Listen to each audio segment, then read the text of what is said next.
But as I started to consider the idea of doing a book that had elements of witchcraft, I realized that there were certain parallelisms and interesting connections that you could draw between one type of folklore and the other. They are definitely very different, but there is some connective tissue, and so that to me served to allow me to make a bit of a nesting doll of a story, I thought.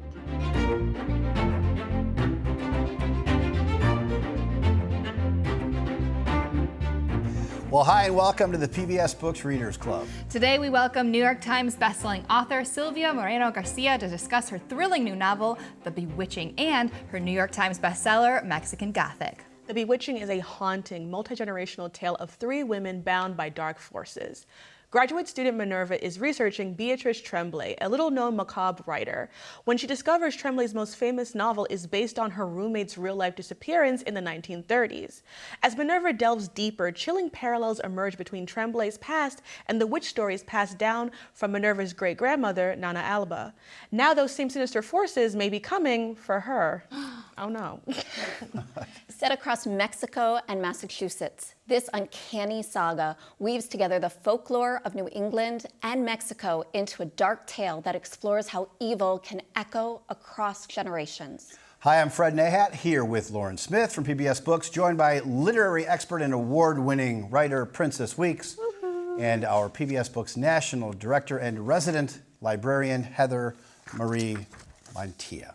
Before we dig into this book, we want to hear from you in the comments. Did you love Mexican Gothic? What did you think of The Bewitching? Maybe you haven't read it yet. What are you excited about? What questions do you want to pose for your fellow book clubbers? We love reading and responding to your comments in the chat. Looking to connect around books all month long? Join the PBS Books Readers Club Facebook group to share recommendations and discuss your favorite reads anytime.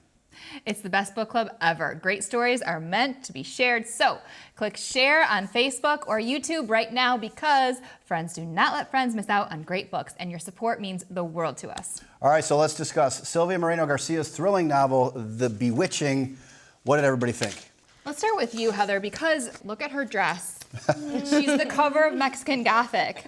It's amazing. So you get the first take on this. Well, I love Mexican Gothic. Many people know I do not like horror as a genre. I love Mexican Gothic, though, but I didn't know what to expect because what I do know is Silvia Moreno Garcia, each of her books is so very different, which is actually why I love her, because she keeps you guessing, where is she going to take you next?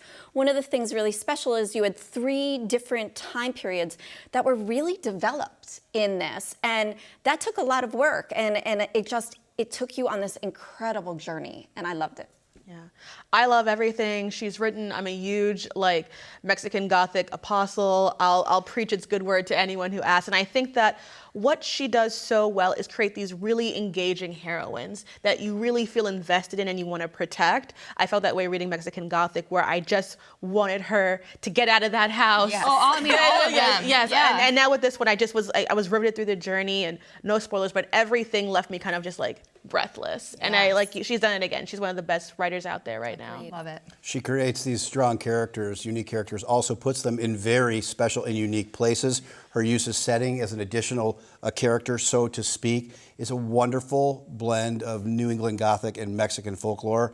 I mean, just couldn't get enough of it page after page. Well, the setting was, I think, so perfect because there is something I lived in Boston for a couple years. There is something about New England that just makes you feel like there's ghosts around. And you have The Salem witch trials, and Right. Salem is right there, and so I think that also it's so spooky to begin with. Yes, right? and New England births horror writers. Yes, it just does. it does. There's something about the air there. But then the comparison between that and the folklore from Mexico, and the idea that some of the folklore is the same and some of Yes. it's different, and the way she wove that together Incredible. across all three time periods, I thought was amazing. Also loved how each of her main characters, because it was 1908, 1933, and 1998, and each of those female heroines had their own voice, their own identity. They were linked, but just you really were fascinated by the characters and really involved in their story and wanting them all to just get out. Well, I know. Yeah. And just aesthetically, I have to say, I love this cover. It's so beautiful. Just the detail, show everything it here. about it. The detail of it is just so beautiful. Sometimes you look at a book cover and you're like, I don't want everyone to see this. But you hold this one, it's like, I want everyone to know that I'm reading The Bewitching. I'm honestly gonna use it as my Halloween decor this year. Yes. I'm just gonna line my bookshelves with copies of The Bewitching. It's beautiful. It's so good. So also, okay, if you know me, people that know me know that I'm like into witches. I like witchy things. I went to a witch market last weekend and I got you guys thinking of Mexican Gothic. I couldn't help myself. So okay, reach in, take one. Take one. I'll never look at a mushroom in the same way. Show our friends. Oh my god. I love this. I got one for me too. And you know what I'm gonna do? I'm gonna put it on my PBS Yes! book tote bag. Love it. Awesome. I'm a keychain addict, so honestly, this is actually thank you. You are so welcome. My weekend is booked.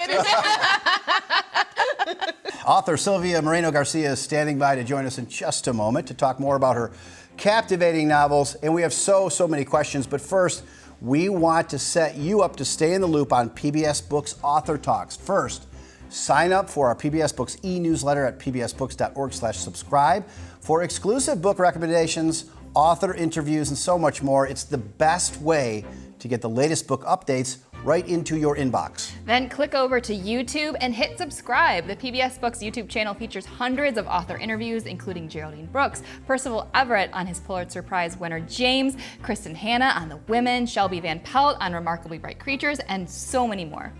And if you love the PBS Books Readers Club, consider supporting your local PBS station. Now more than ever, this program and your PBS station are counting on support from viewers just like you and me. So please, if you can, visit pbsbooks.org/donate to make a gift. pbsbooks.org/donate will take you right to your local station's giving page. There, among many thank you gift options, you can support PBS Books directly by selecting one of our special gifts, like the PBS Books Readers Club book bag. The stylish and durable book bag is your new go-to for toting all your latest reads, e-reader, laptop, and whatever else your literary adventures require. And it's even got our logo, so you can sport your love for public media. Love that new PBS Book swag. We also have the official PBS Books Readers Club mug, just like the one we have here on the set. Has the PBS Books logo on one side and "My weekend is booked" on the other. Ain't that the truth? It sure is. And the fun does not stop there, because PBS members get access to PBS Passport, the member-exclusive section on the PBS app where you can stream full seasons of incredible PBS shows, including Finding Your Roots, where you'll experience real-life mysteries of heritage being solved with Dr. Henry Louis Gates Jr. Well, and now let's turn the page to our book choice for this month, The Bewitching. Well, this just in. PBS Books is cursed. Our power is out, but never fear, we will interview Sylvia because we need to talk about this book. Yeah, starting right now. Well, here we are with a twitch of the nose together once again on a very special episode of the PBS Books Readers Club. Let us now turn to our book selection of the month, The Bewitching, and welcome in our guest author, Sylvia Moreno Garcia. Welcome to the PBS Books Readers Club. We are so happy to have you, and we are going to talk about your latest book, Bewitching, in just a moment. But I know so many of our viewers and readers have read Mexican Gothic, have loved it. We all want to know what inspired this story. How did you come up with it? And tell folks that haven't read it yet a little bit about what Mexican Gothic is all about. Mexican Gothic is about a young Mexico City socialite, Noemi Taboada, who receives curious letter from a cousin saying that she's in danger. The cousin got married recently, and she's living in an isolated location. And so Noemi goes to find out what is going on, whether there is something foul happening over there. It was inspired by a visit that I had many years ago when I was a teenager to a town called Puerto del Monte, which is located in the mountains in central Mexico. And it is nicknamed Little Cornwall because it was mined by the British in the 19th century. And it has something that is called the English Cemetery, where all the English people were buried. When I went there, it was in the evening. The fog was descending, and it looked like the set of a old horror movie. I thought Christopher Lee was going to jump out from behind the tomb. So. That book was amazing, and honestly, I don't know. I don't think I have eaten a mushroom since I read that book. I'm like traumatized over mushrooms, but it was so good and so rich and so beautiful, and I know a lot of people loved it. Including myself. It was one of my favorite books I read earlier this year, and I've loved everything you've written. I'm a big fan, as you can see. And as a fan of Mexican Gothic, one of the things I really enjoyed about it was the blending of, the ghost stories and haunted house archetypes with themes of colonialism and gender roles while still maintaining the structures of those stories. So I'm just wondering, as someone who was working with all of that, how did you blend those elements of fiction and history together as you were coming up with and writing Mexican Gothic? They just seem to make sense. Like I said, uh, it was a it was a place, a landscape that inspired partially Mexican Gothic as much as a genre, as a category, and that landscape came embedded with a certain kind of meaning. Colonialism was right there because it was a British mining town, and there's colonialism certainly sometimes embedded in the Gothic, whether explicit Mhm. or implicit. When you read something like, let's say Dracula, he is the exotic other. He is European, but he's supposed to be Eastern European, so it's a Mhm. little bit like he's not one of us. He's not a British Right. Protestant, upright kind of guy. He's a dangerous other. And if you look at Jane Eyre, the guy, his original wife, is a woman from the Caribbean that she is mad and she's locked in the attic. And there are associations in that historically with um, the Caribbean, America being a little bit of a dangerous place because there's kind of native influences that maybe taint the blood or change you somehow in eugenicist discourse. And so there's these elements that kind of are already threaded there in some of this literature, sometimes are easier to see or not. Women definitely had a long association with the Gothic. I mentioned the Mad Woman, and you have also the figure of the heroine, kind of like the first final girl being the woman who survives the spooky house in Gothic fiction. And Gothic fiction, because it tends to have that association with a house, often ties into domestic spaces. So there's a lot that you can say about womanhood, about femininity, about motherhood, about family that is tied to the Gothic. So it's a category that comes with a lot of rich allusions, I think. And Sylvia, The Bewitching, equally as captivating for our viewers who haven't read it. Give us a author summary of what it's all about. The Bewitching takes place across three different timelines. We are in 1998, then we're in the 1930s, and then we're in 1908, and we're going from Massachusetts in 1998 all the way back to the Mexican countryside in 1908. It's three different women who, in these very different time periods, suddenly start to believe that something supernatural is stalking them. And so there's this element of intergenerational trauma and different pieces of, as Princess mentioned, colonialism, classism. Is there anything that inspired you particularly to write Bewitching? Well, a lot of the initial impulse for it came from the stories that my great grandmother and my family would tell about witches um, and that particular folklore from Mexico.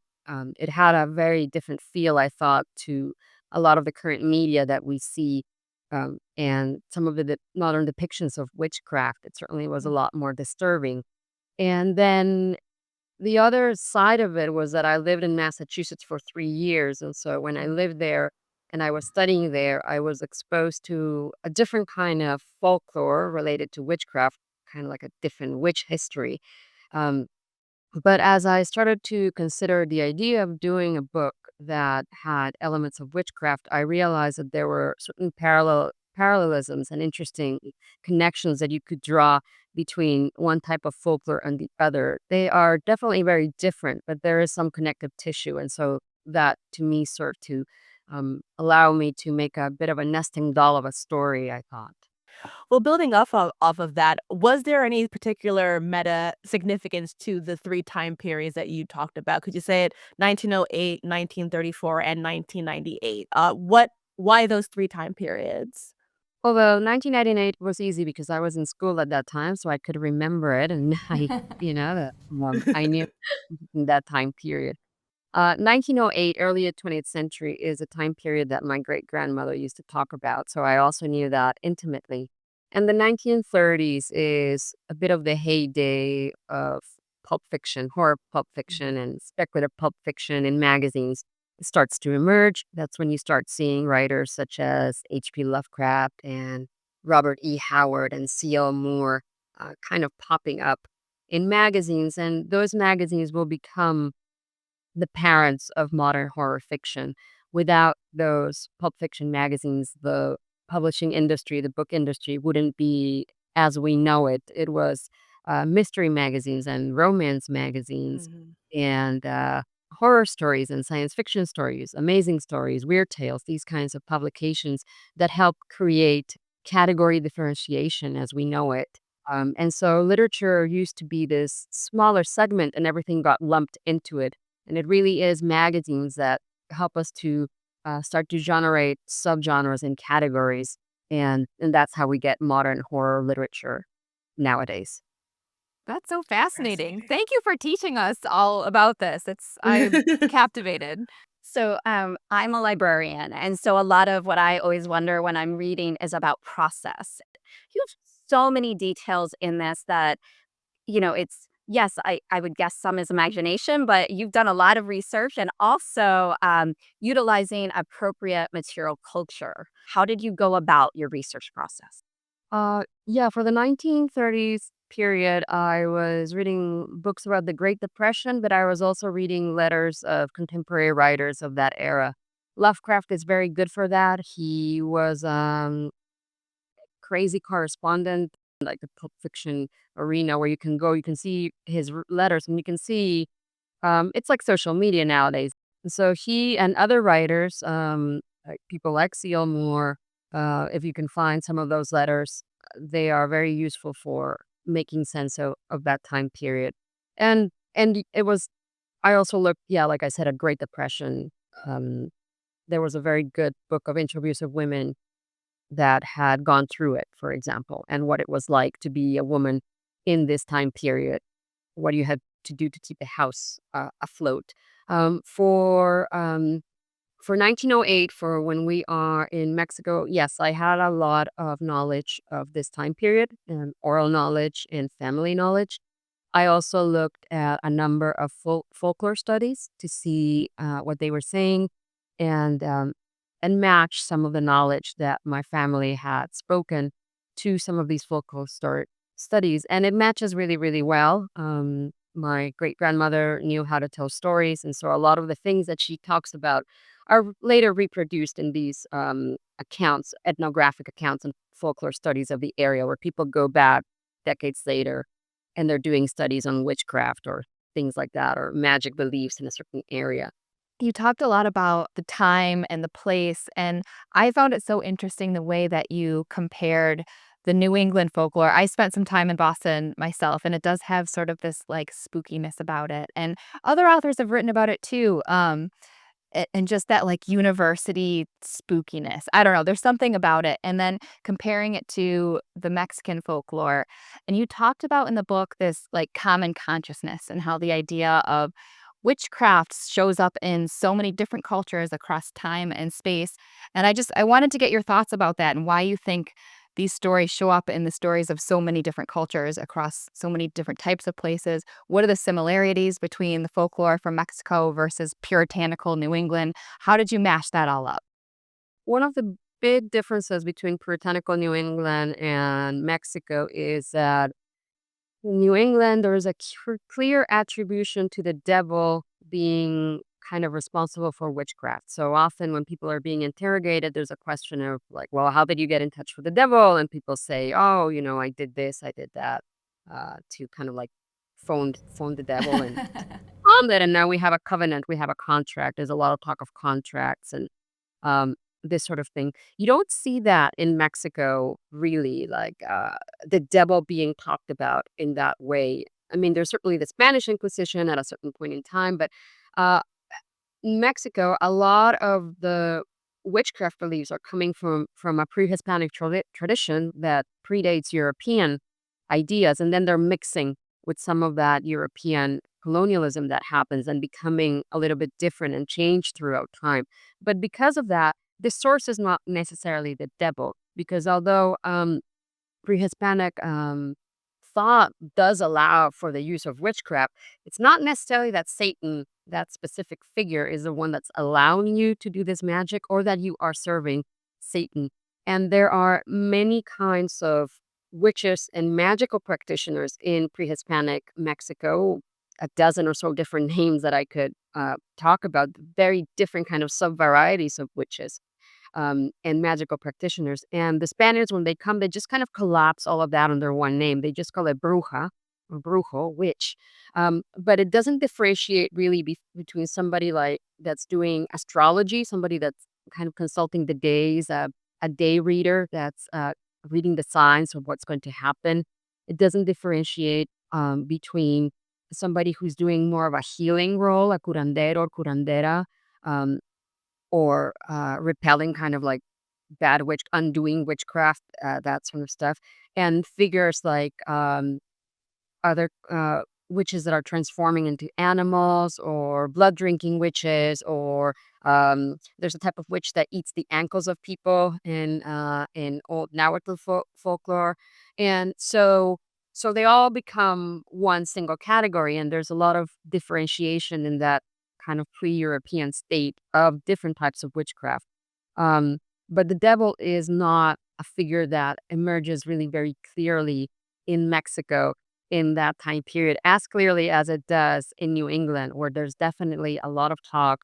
And witchcraft becomes a thing of the past in a way in New England. And in Mexico, it is still a living force, a living thing. You talk a lot about the folklore of witchcraft and the uncanny, but you also reference a few times throughout the book um, Greek mythology. And there was one specific analogy. You compared one of the cursed women to Persephone being dragged into the depths of the underworld. Can you talk to us about your interest in Greek mythology, how that influences your writing, and how that blends with some of the themes of North American folklore and witchcraft? I think fairy tales and Greek mythology were probably the earliest things that I remember reading as a kid for fun. Uh, Nowadays, young people have children's books, but back when I was growing up in Mexico, yeah, children's literature for me at least was, they would give me like the Three Musketeers. There you go. That's that's good children's literature. Now read the And Odyssey. Yes, yeah, exactly. honestly, and yeah, and so I did read a lot of mythology and fairy tales, and so mythology has the same fluid quality that we're talking about storytelling. It changes, it's malleable, and sometimes it doesn't follow the narrative designs of modern literature, which I find very fun, and fairy tales too. Things happen because they happen in oral storytelling, and sometimes things happen just because in mythology. There's no like really deep explanation.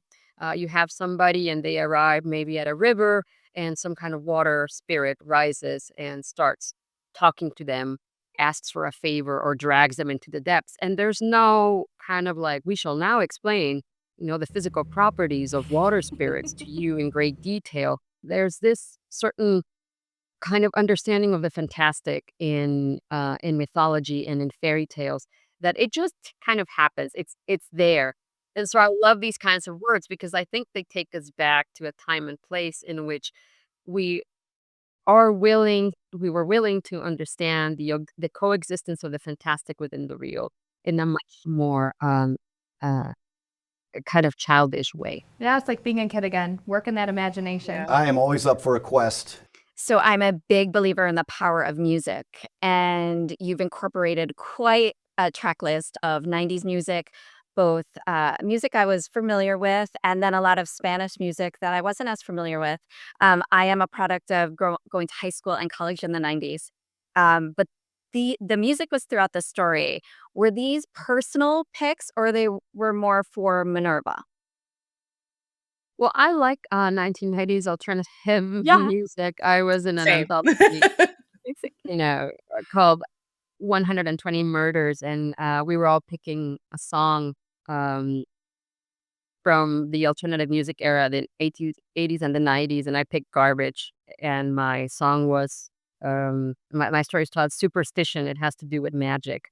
My song was I Think I'm Paranoid. So I did, I do That's like my karaoke song. I do like that sound from that era, but when I make music lists, I am not necessarily thinking only about my taste. I'm thinking what somebody would enjoy if it would get them in the vibe of either a character or a book.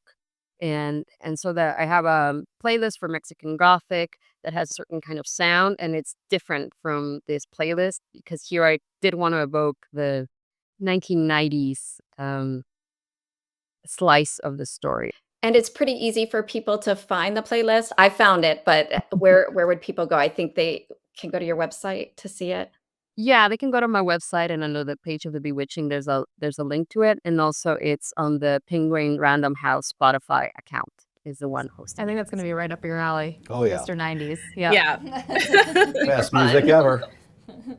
That's my era. I love Garbage. But speaking of Minerva, I love that character. She was so smart, introverted, but also could be brave and outspoken. Can you talk about her character development, how she began to form in your mind, and were there elements of your own personality that you incorporated into Minerva's character? Yeah, one of the things that I notice sometimes when people write about academic environments and academia, especially in fantastic spaces, is that it's all the glamour and none of the pain. And it's not always as glamorous as people portray it. So I wanted to show somebody who is struggling with her thesis, which is a very common thing. There's a certain time of the year when if you're in university and you're walking through the hallways, it's like, I have no time. I have to, get and finish my bibliography and show it to my advisor. That kind of situation. You're like, don't touch that person. They are in the middle of it. This is the nightmare I have reoccurring, by the way. Yes. And Same. it will follow you years later when you wake up. You think that you're not ready for your examination. Yeah. So I wanted to get a real sense of somebody who is in the midst of academic pursuits and all the stress that has, and especially all the stress when you don't have the money.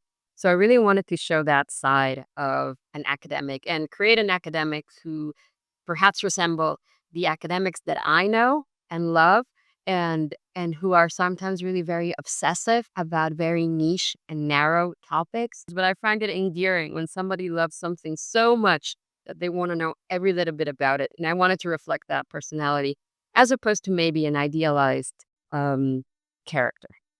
I did my master's thesis on fairy tales, and it was very hard for my parents to just have me talking about Snow White over and over again and be like, "Have you heard this variation of this story?" And they're just like, "Is this what we're sending you to grad school for? So you can tell us about Jack and the Beanstalk in extensive detail?" But I would like to read that, Princess. Please send it over.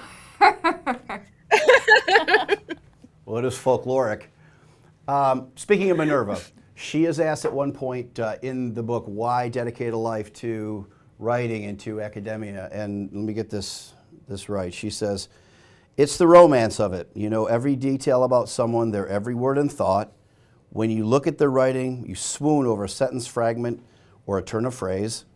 It's as if, through the mists of time, someone reaches out and touches their hand. Is that a moment of self-reflection? Is that something of you coming through in that writing? Yeah, I definitely think that the reason why I like to read a lot of old books and and old stories, 100, 200 years old, and kind of look at that. It is a way to time travel. If you don't have a DeLorean and can travel back. That's a in movie time. from the 80s, everybody, in Thank case you, you, Fred. in case you don't know. Thank you. Maybe. Um, you can really time travel and see a completely different space, a completely different land, a completely different people, in through things like literature or history, and it's very exciting. I met a lot of people and I saw a lot of places through books when I was growing up in Mexico, and I got to see Paris because I read The Three Musketeers, and I got to see New England because I ended up reading Moby Dick, and I got to see The Jazz Age because I read Fitzgerald. And so it was a very exciting thing. Well, one of the things I love about your work is that you craft so many amazing supporting characters, and I never know who to trust and who to be suspicious of. And without giving any spoilers, as the writer, do you always know how these characters are going to intertwine and what their end role is going to be, or does that kind of unfurl as you are uh, crafting the narrative? My outlines are generally very detailed, so they include Mm. a lot of the information ahead of time, especially because I have to do a lot of historical research for many of these books. So I kind of need to know what going to be able to work with before I start.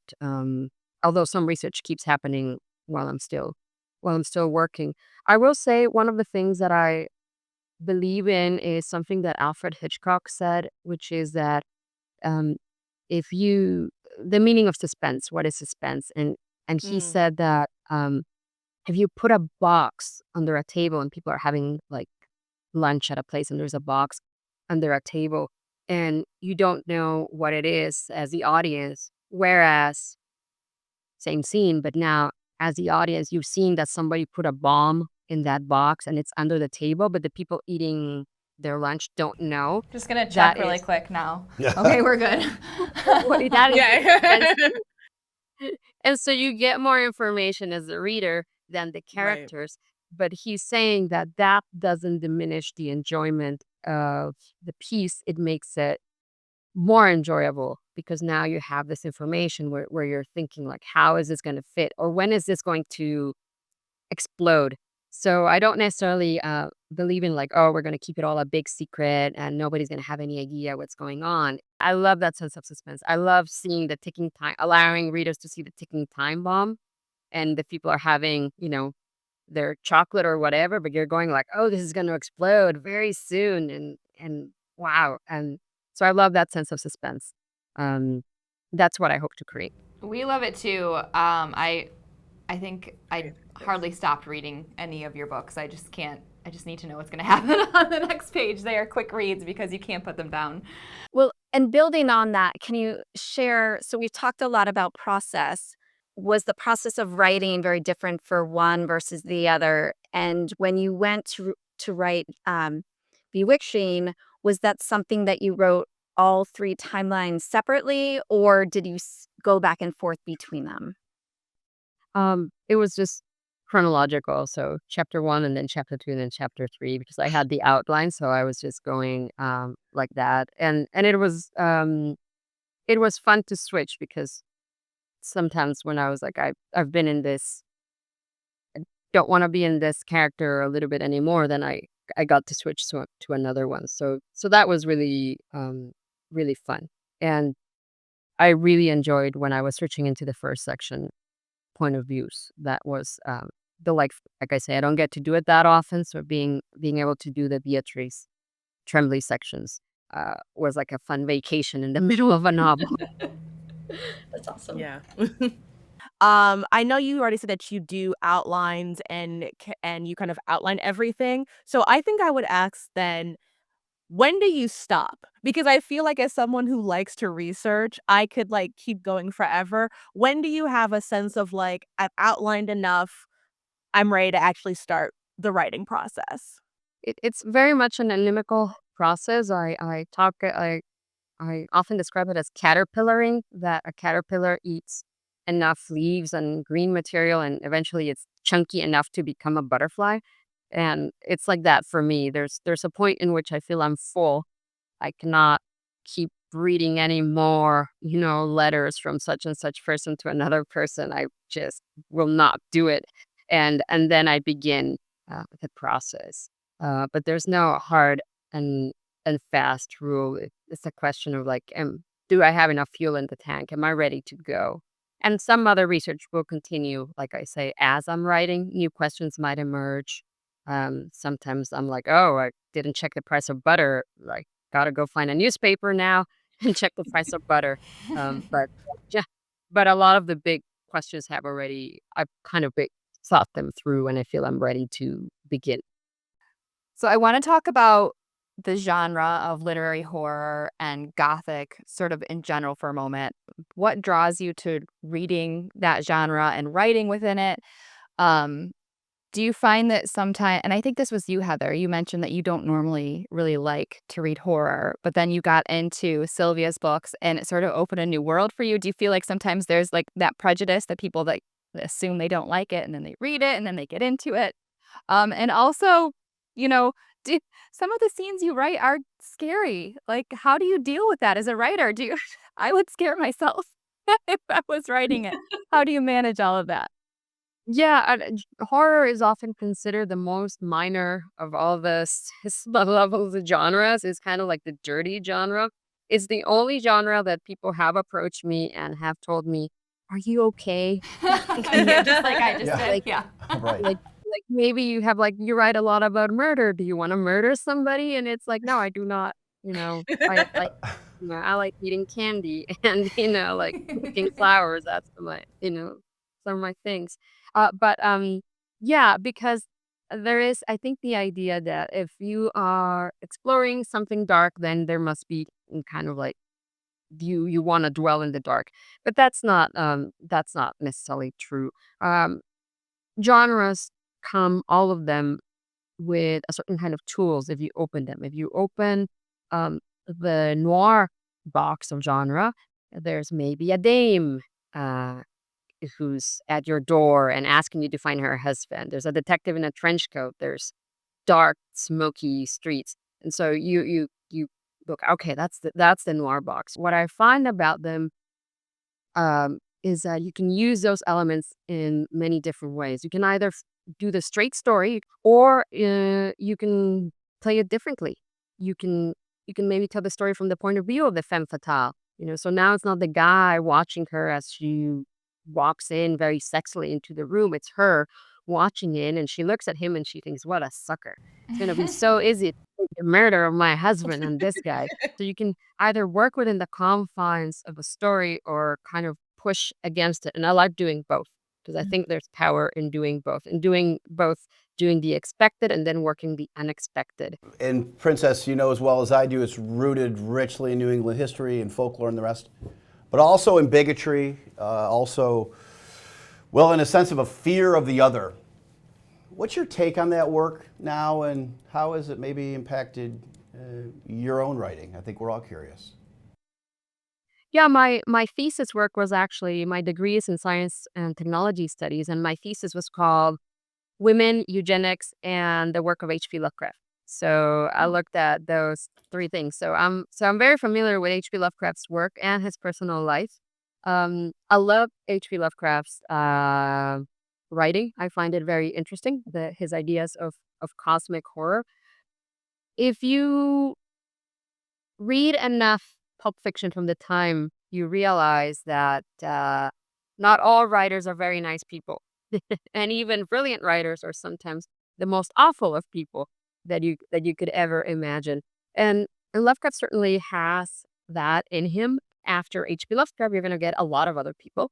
You're going to get Stephen King, you're going to be Peter Straub, but eventually you're going to also get people like Victor Laval and Gabino Iglesias and Stephen Graham Jones, who are going to take this toolkit that I talked about, this horror, which comes with a lot of things, not only the vampires and the ghosts, but it also comes with your Lovecraft Eldritch horror bits and this and that and the other, and they're going to use it to tell their own stories. And so when you read Victor Laval's work, something like The Changeling, something like Stephen Graham Jones, The Only Good Indians, well, some of those works are taking elements of what Lovecraft did or some ideas, but they're not just doing a pastiche. They're not just reproducing what they did. And that's one of the fun things that you can do in literature is that you can have a dialogue with a genre, with a writer, with several writers, and they can all be dead. It's fine. By the time White Sargasso Sea is out, uh, Jane R, that's over 100 years old. And yet you get White Sargasso Sea, where a writer goes like, well, what if we look at this story from the point of view of somebody who would have lived in the Caribbean, the mad wife in the attic? What happens then? And then you get other writers. You get people like Toni Morrison that says with Beloved, what is a ghost and what is a ghost story? What is it to be haunted? You can also see how Toni Morrison gives her own unique answer to that question. And I think that's the beauty of literature, and that's where Lovecraft fits. He's one of these elements that's in the box. As to the genre of horror in general, I think Heather was saying she was a little reluctant at first. Jumped right in myself. I'm on record as saying I want to feel good. But what would you say to horror curious readers, just to encourage them to experience more of this and maybe broaden out the selection for this month here on the Readers Club, but also just in general? Yeah, there's a lot of different flavors of horror and different vibes and subgenres and categories. So sometimes people, I think, they fear that horror means like serial killer book, and you definitely have stuff like that. Yeah, like Halloween. Oh no, they're coming out out of of the the attic. frame. But it's not always. Have some very subtle horror sometimes. Shirley Jackson, there's a lot of kind of horror that is of the more subtle variety. We have Always Lived in the Castle, and I think stories like that are would be good for somebody that doesn't really want the blood and guts out there. Like this wide spectrum of stories, just like everything else. So um, a ghost story can be like Beloved, but it can also be like The Shining, depending on what you're looking at. And don't be afraid to, I think, dip your toes into it, because even if you don't like one book, there's like a lot of other books to try. And novellas are beautiful. That too. Shorter books, if you're like, I don't know if I can do like the Moby Dick of horror. Oh, there's like 20,000 words and you'll be done. You'll be like, oh, this is really good, and I was done in a day. Maybe now I can tackle something really thick like Ghost Story or The Shining, which are like this big. Awesome. Yeah. I think I'm the token horror fan of the group. I covered it, but I have a Stephen King throw pillow there. Oh, there you go.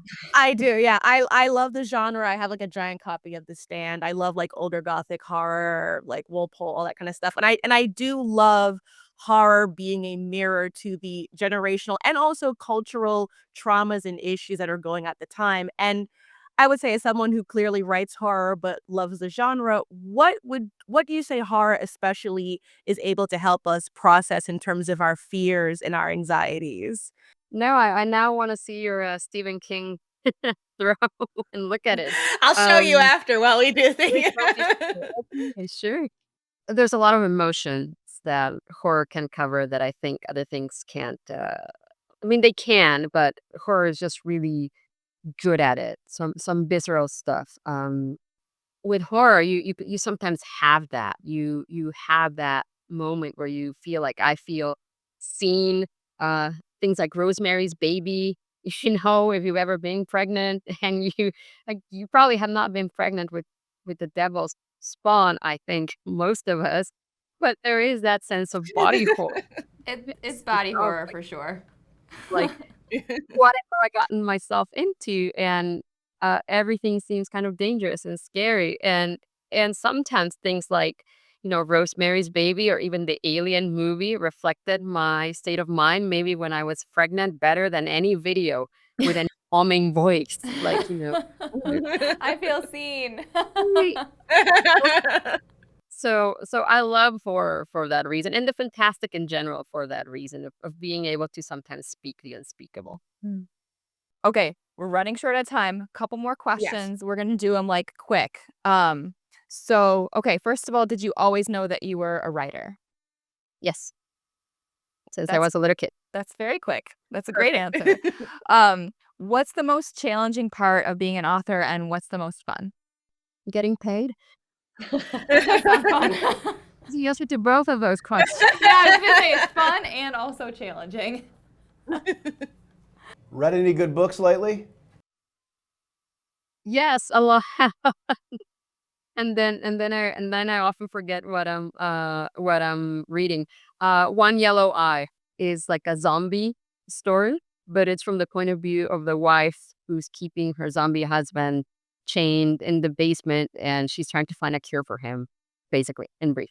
Oh, I love that. Oh, that's so good. I want to read that.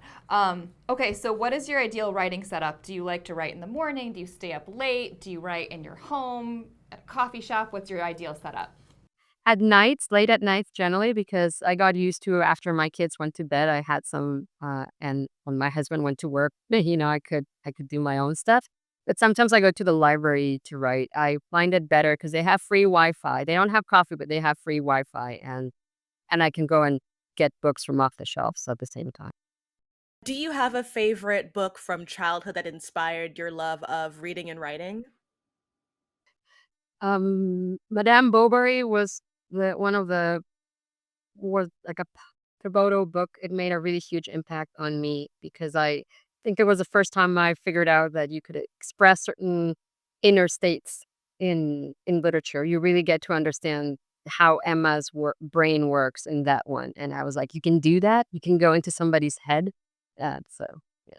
What is the best advice you've ever received, either as a writer or just in life? Just keep swimming. Love a Like Dory that. reference. Yeah. And what do you hope readers take away from your books? Well, my favorite part of reading is that I like to look up stuff. I always, when I read a book, I'm like, was that real or not? And or what really did happen? And I super enjoy that. Um, I hope people do that.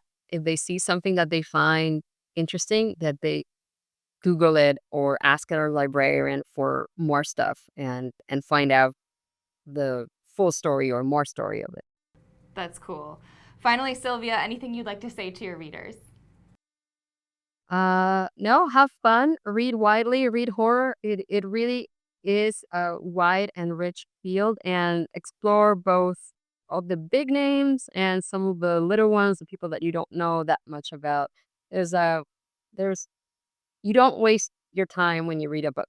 It's time well spent. There's other things that I have wasted my time with that I regret, Candy Crush and reading gossip magazines, but I do not regret reading books. I love that. Great note Perfect. to end on. Sylvia Moreno Garcia, thank you so much for joining us on the PBS Books Readers Club. Thank you. Okay, well, that was so much fun. I am feeling very inspired to read more horror, I think. Horror curious. I learned that she says she wasn't in academia, but I think she likes to teach. Yeah. I think that comes through. And the other thing I learned is apparently Rosemary's Baby is a very relatable character to women with a certain condition.